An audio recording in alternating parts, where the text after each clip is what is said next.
만약 램프의 요정이 여러분에게 어떤 초능력이라도 줄 수 있다고 한다면 어떤 것을 선택하시겠어요? 저요? 저라면 투시력을 선택할 거예요. 만약 진짜로 사람들을 꿰뚫어 볼 수 있다면 정말 굉장하겠죠? 하지만 아무리 램프의 요정이라고 해도 엑스레이 장치를 제 눈에 달 수는 없겠죠. 물리적으로 불가능하니까요. 여러분의 몸을 마치 유리처럼 들여다볼 수 있는 엑스레이 기계 안에는 크륵수 관이 있습니다. 이 장치에는 금속 전류를 전달하는 도체 2개가 있죠. 음극은 음극 전류에 연결되어 있고 양극은 양극으로 충전된 전류에 부착되어 있습니다. 음극에서 떨어져 나온 음극으로 충전된 전자는 속도가 빨라져서 양극으로 충전된 양극에 부딪히고요. 거기에서 두 전자는 가파르게 상승하죠. 그 결과로 엑스레이가 나타납니다. 아주 간단하죠? 물질을 통해 들어오는 엑스레이 전자는 퍼지거나 흡수되면서 속도가 느려질 수 있습니다. 재료가 단단할수록 더 천천히 움직이죠. 그렇기 때문에 칼슘을 많이 포함해서 딱딱한 인간의 뼈를 엑스레이가 통과할 때 70%가 물로 이루어진 말랑한 조직들보다 느려지는 겁니다. 공기는 아무 저항 없이 통과할 수 있고요. X선이 조직을 통과하고 나면 각기 다른 강도의 음영으로 감광판에 고정됩니다. 조직이 더 단단할수록 판 위의 색이 더 진해지죠. 흰색 부분은 뼈고 회색은 조직들, 그리고 검정색은 공기가 되는 겁니다. 사실 엑스레이 사진은 음화된 것이기 때문에 밝은색 부분들을 그림자라고 부르게 되는 거죠. 만약 공기로 가득 찬 건강한 폐를 엑스레이로 찍는다면 검정색으로 보이겠죠. 폐렴에 걸려서 부은 부분은 좀 더 하얗게 보일 거고요. 하지만 의사들은 그 부분을 그림자라고 말할 겁니다. 약 100년 전만 해도 사람을 투시한다는 것은 과학자들과 의사들에겐 정신 나간 소리로 들렸죠. 사실 엑스레이의 아버지인 독일의 물리학자 빌헬름 렌트겐도 우연히 X선을 발견했습니다. 1895년 11월 8일에 렌트겐은 늦게까지 실험실에 있었습니다. 그가 전등과 모든 장치들을 끄고 실험실을 떠나려고 할 때 실험실 한켠에 놓인 투명한 액체가 들어있는 병이 초록색으로 빛나는 것을 보았죠.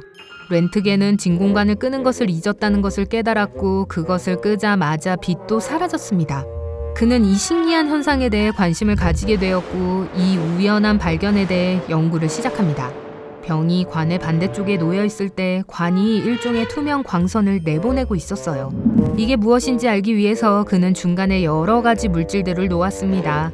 종이, 카드보드, 유리, 심지어 나무판 같은 것들을요. 광선은 그 물건들을 쉽게 통과했습니다. 하지만 금속 추가 들어있는 상자를 놓았을 때 그는 벽에 아주 선명한 그림자가 생기는 걸 보게 되었죠. 그는 실험을 계속하다가 우연히 그의 손도 이 신기한 광선에 놓게 되었습니다. 그때 렌트겐이 본 것은 그를 충격에 빠뜨렸습니다. 바로 자기 손에 뼈를 본 거죠.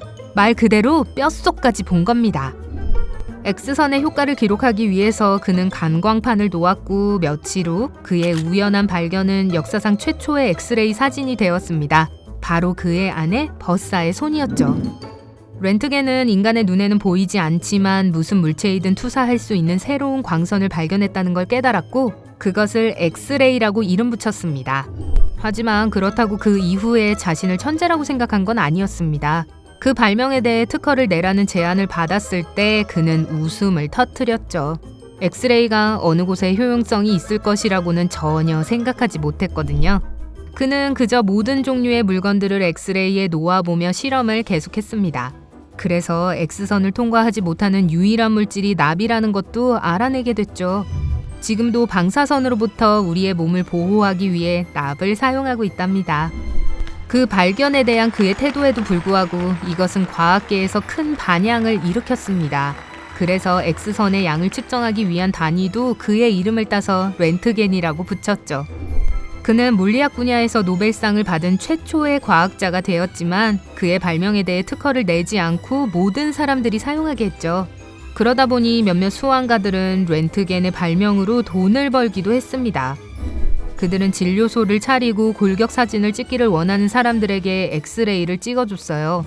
그 당시 어떤 신문엔 엑스레이가 납을 금으로 바꿀 수 있다고 주장하는 기사도 있었습니다. X선이 그렇게까지 신비한 것은 아니었지만 전 세계의 의사들은 렌트겐의 발명의 가치를 곧 알게 됩니다. 그들은 엑스레이 기계를 골절을 진단하는 데 사용하기 시작했죠. 1896년에요. 1895년 X선이 발견된 이후로 100년 이상이 흘렀지만 아직도 의학계에서는 가장 획기적인 발견으로 손꼽습니다.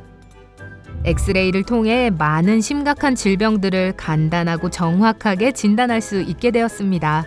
지금은 상상하기도 어렵지만 엑스레이가 발견되기 전에는 수술을 하지 않고서 인간의 몸속을 들여다보는 건 불가능했죠. 당연히 그렇게 하면 치료 과정이 훨씬 더 어려워졌고 어떤 질병들은 진단하기도 불가능했습니다. 그래서 그 당시의 환자들은 의사들을 별로 믿지 않았고 의사들도 어떤 신뢰도 줄 수 없었죠. 엑스레이 기계들이 그 이후로 더 발전했지만 그 작동 원리는 여전히 똑같습니다. 20세기 후반이 되어서야 엑스레이 기술이 완전히 안전하지 않다는 것이 밝혀졌죠. 바로 방사선 노출 때문에요. 그 영향은 신체의 각 부위마다 다양합니다. 흉부 엑스레이를 찍을 때 노출되는 방사선량은 10일간 야외를 걸을 때 얻는 방사선량과 같죠. 손 엑스레이는 1일치의 방사선량과 동일하고요. 위와 장에 엑스레이를 찍게 되면 여러분이 일상생활에서 노출되는 3년 분량의 방사선에 노출되게 됩니다. 그 말인즉슨 엑스레이가 정확한 진단을 내리는 데 도움이 되는 매우 독특하고 유용한 방법이긴 하지만 꼭 필요할 때만 사용해야 한다는 뜻입니다.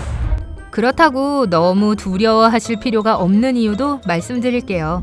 우리는 일상생활에서 훨씬 많은 방사선에 노출되어 있습니다.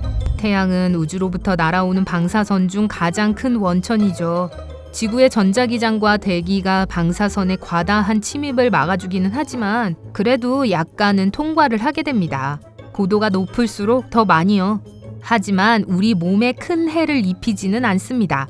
우리의 신체가 거기에 잘 적응되어 있거든요. 지난 세기 동안 엑스레이가 의학계에서만 사용된 것은 아닙니다. 공항에서 이 대단한 발견을 사용하고 있죠. 공항에서는 승객들의 짐뿐만 아니라 우편 소포도 엑스레이로 찍어야 합니다. 소포와 우편물이 비행기에 실리기 전에 엑스레이 기계를 통과시켜 내용물을 확인하죠. 만약 직원들이 소포 안에서 의심스럽거나 우편 배달이 금지된 물건을 발견하면 곧바로 비행기에서 내려버립니다.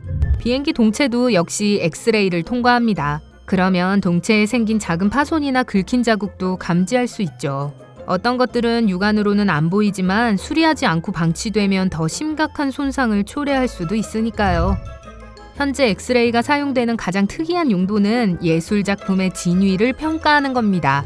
이 방법은 70년 전에 처음으로 사용되었는데 아직도 가장 신뢰할 수 있는 방법입니다.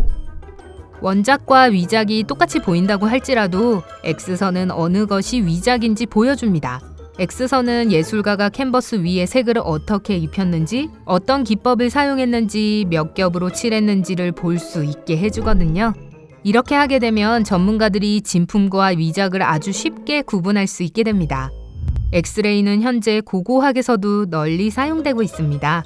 폼페이에서 두루마리가 발견되었을 때 그것은 너무 부서지기 쉬운 상태여서 함부로 펼치다가는 완전히 망칠 수도 있었거든요.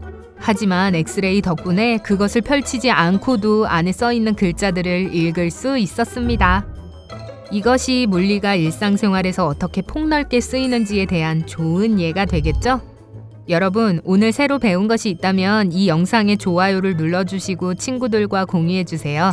그리고 여러분이 좋아할 만한 멋진 비디오들이 있습니다. 왼쪽 또는 오른쪽 비디오를 선택하고 클릭하기만 하면 됩니다. 삶의 밝은 면에 머무르세요.